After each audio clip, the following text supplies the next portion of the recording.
Pisces, hi! Welcome to Mr. Queen PH.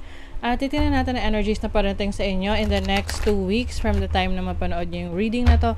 Dahil ito ay isang timeless reading, anytime na mapanood nyo to as long as makaka-resonate kayo. This reading is for you. Okay. So if you're interested in private readings, meron tayong promo ngayong November. 25% discount sa mga tarot reading services. Yung link nasa description at sa pinned comment kung gusto nyo mag-book for a private reading. Okay, let's see Pisces what's coming to you in the next 2 weeks. For Pisces in the next 2 weeks. Okay. Imagination. Imagination will set you free. So yung iba, magiging very creative kayo. You will use your imagination to express yung inyong talents, yung skill set ninyo. This can be in any, any career, any business. Kasi lahat naman tayo may creative talents, may creative skills. Okay?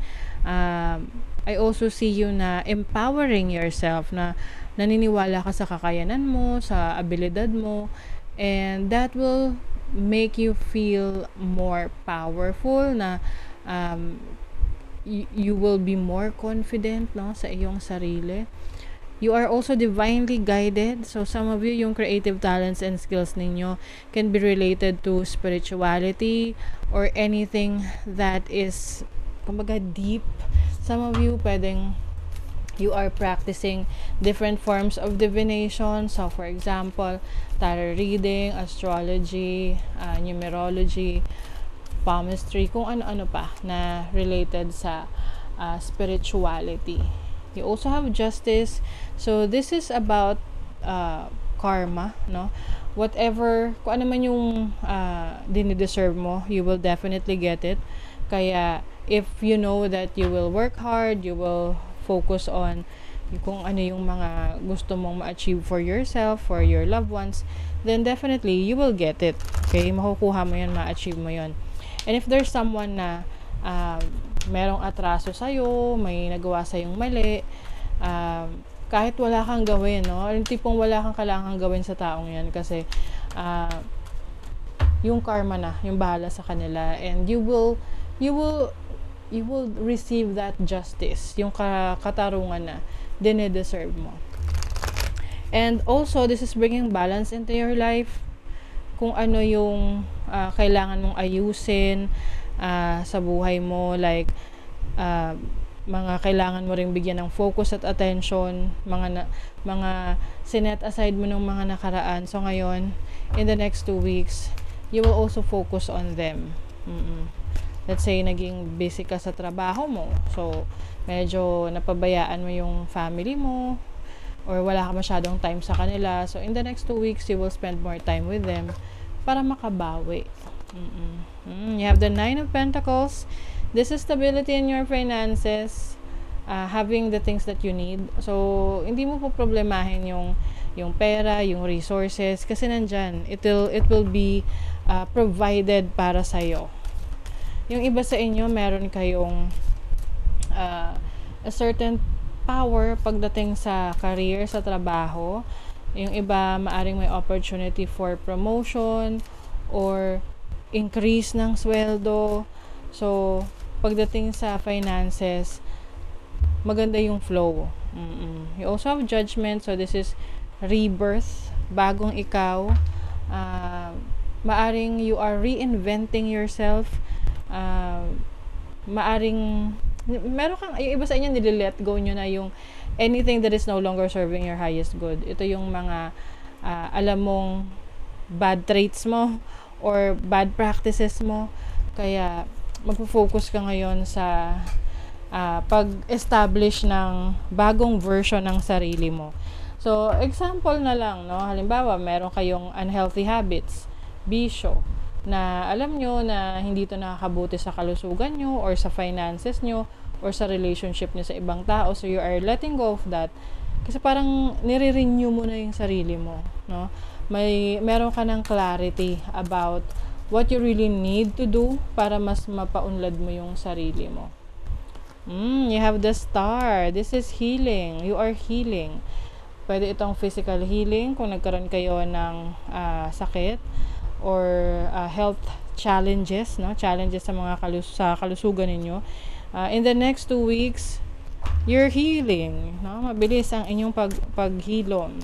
And this is about your hopes, your dreams. So, maaring yung iba, meron kayong wish na matutupad. Okay? Fulfillment rin kasi ito ng wishes nyo. You also have the High Priestess. This is your energy, Pisces. So, you are in your own element. Kumbaga, marami kayong alam, marami kayong gusto pang tuklasin sa sarili ninyo. And in the next 2 weeks, it will be revealed to you. Yung iba sa inyo, Pisces, you are called to be a servant ng Creator. So, can be kahit anong pinapractice ninyo na religion.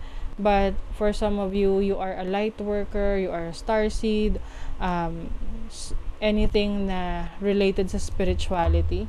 So, maaring kayo ay also a tarot reader that helps others to bring guidance or, magbigay ng guidance sa buhay nila or anything like that. You have Swords and Scales. Uy, may Justice na naman. Okay, so Pisces, I see that in the next 2 weeks, kung ano yung kailangan mong matatanggap mo. Whatever this is, no? Karmic kasi yung energy na to. And if you have some legal matters na kailangang harapin in the next 2 weeks, mariresolve mo yan. Mariresolve ba yan? Maayos yan. Pwedeng may mga paperworks kayo na ayusin, documentation, related sa authority, related sa pagpaprocess ng inyong papeles in the next 2 weeks. So, you're also learning. So, this is doing research. Meron kang mga interest ngayon na gusto mo pang palawakin ng iyong kaalaman. Kaya nag-aaral ka dyan. Okay, so this is about overcoming your hardships, no, yung trials. Kaya yung iba sa inyo, you are really working harder this time. Kaya you are focusing on becoming a better version of yourself. Kaya nga may rebirth dito kasi na-realize mo na ito pala yung pagkakamali ko, ito pala yung pagkukulang ko, ito pala yung dapat inayos ko. Rituals. Steady yourself with simple rituals. Do the dishes, fold laundry, water the plants, make a cup of tea, let wisdom sneak up on you. Ayan. So, energy ng wisdom to knowledge, no? So, maaring yung iba sa inyo, meron kayong mga rituals na ginagawa to improve your peace of mind or parang, alam mo yung pagkakaroon ng serenity, no? Katahimikan ng isip, ganyan. Surrender. So, anything na hindi mo kontrolado, no? You're going to surrender that kasi alam mo, you are divinely guided, no? So, going with the flow for some of you. So, that is your reading, Pisces. Thank you so much. Good luck.